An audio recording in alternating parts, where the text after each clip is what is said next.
Did you know that a man once heard God's voice, not in a mighty fire, not in a ground-shaking earthquake, but in a gentle, still, small whisper? It's a powerful story, one that can change how we see our own struggles and victories. Let's journey back in time and imagine what it was like to be Elijah. Picture this. You are the prophet Elijah. The nation of Israel, your people, have turned their backs on God. A wicked king, Ahab, is on the throne, and his wife, the notorious Queen Jezebel, is pushing the entire nation headfirst into idol worship. A devastating famine has gripped the land. The rivers have dried up, the crops have withered and died, and the people are crying out in desperation.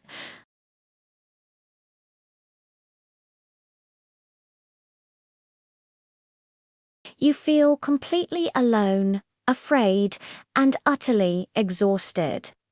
Every single day feels heavier than the one before it.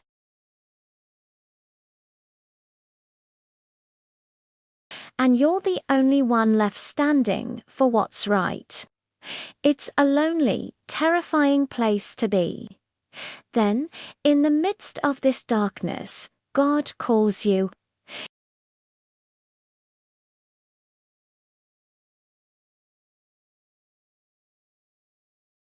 Not just a few of them, but all 450. So you obey. You gather them on the slopes of Mount Carmel for a dramatic showdown.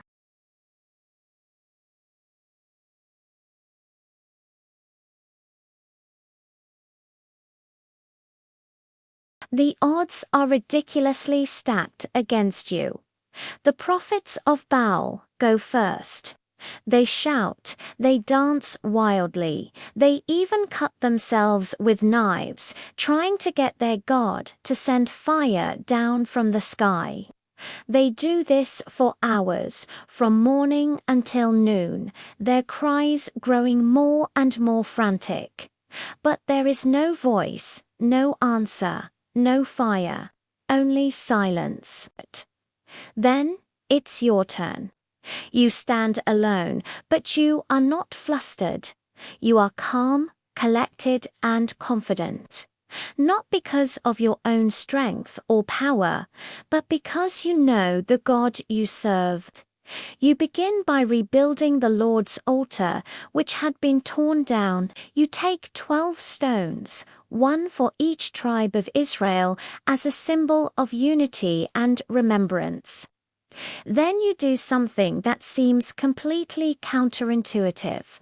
You have them drench the altar and the sacrifice with water. Not just once, but twice, and then a third time, until the water fills the trench you dug around the altar. Everything is soaked. In a time of drought, this act alone is a profound statement of faith. With everything prepared, you step forward and offer a simple, heartfelt prayer.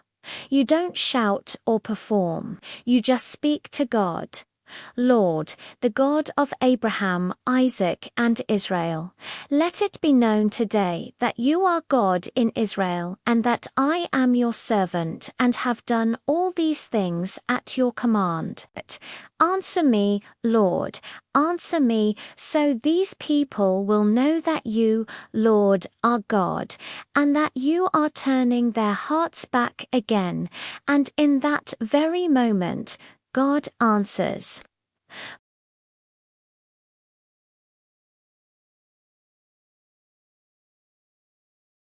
It consumes the sacrifice, the wood of the altar, the 12 stones themselves, the soil, and even evaporates all the water in the trench.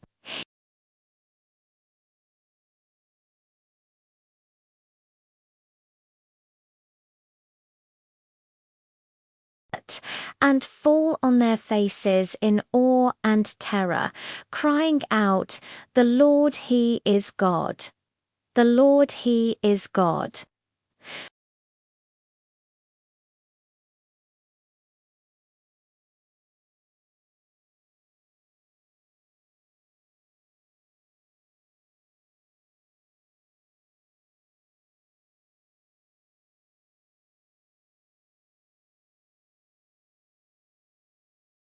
But the story doesn't end on the mountaintop. In fact, this is where it takes a surprising turn. When Queen Jezebel hears what happened to her prophets, she is not humbled. She sends a messenger to you with a chilling threat. May the gods deal with me, be it ever so severely, if by this time tomorrow I do not make your life like that of one of them.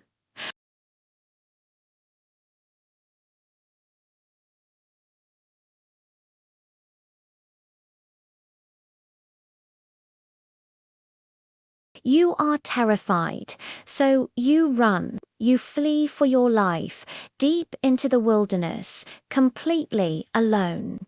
You find yourself under a solitary broom tree, and you hit rock bottom.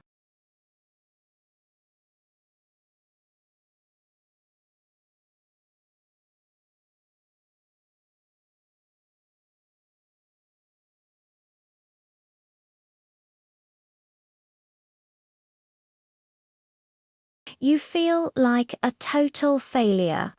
You feel like that incredible victory on Mount Carmel meant nothing. The nation wasn't instantly transformed. The wicked queen is still in power, and you are a fugitive. All your work feels like it was in vain. Have you ever felt that way?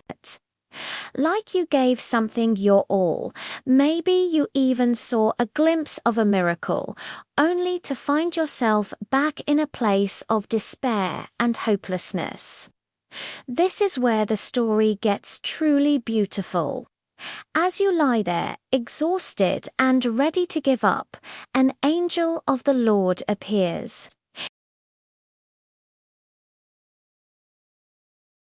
You find a loaf of bread baked over hot coals and a jar of water. You eat and drink and lie down again, only for the angel to return and urge you to eat more, because the journey ahead is too much for you. Strengthened by this divine meal, you travel for 40 days and 40 nights until you reach Horeb, the mountain of God.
And after the fire there comes a gentle whisper, a still, small voice.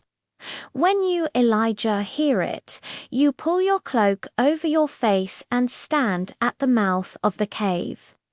In that quiet, intimate moment, God speaks to you again, asking, "What are you doing here, Elijah?" It's in that whisper, not the storm, not the earthquake, not the fire, that you find true connection and renewed purpose. God gently restores you. He shows you that you are not alone, that there are still 7,000 in Israel who have not bowed to Baal. He gives you a new mission. Elijah learns a profound lesson in that cave. He learns that God's work is not always loud and spectacular like the fire on Mount Carmel. Sometimes the most powerful miracles come quietly. They come in the form of ravens bringing bread when you're starving. They come as water flowing in a dry brook. And they come as a gentle whisper in a dark cave that renews your strength and reminds you that you are seen and loved. Elijah learns that true power is patient. True miracles are often the unseen ones, the ones that happen inside the human heart. And he learns that God's presence is more than enough, even when the world feels empty and your efforts feel like a failure. Because sometimes the real magic of God isn't in the thunderous displays that everyone notices. It's in the quiet moments that change a single heart, that give one person the strength to get up and keep going. That whisper is still available to us today, in our own moments of burnout, fear, and despair. May we learn to listen, not for the earthquake or the fire, but for the still, small voice of God. Thank you for watching. If this story resonated with you, please consider liking this video and subscribing for more content that explores these timeless truths. See you next time.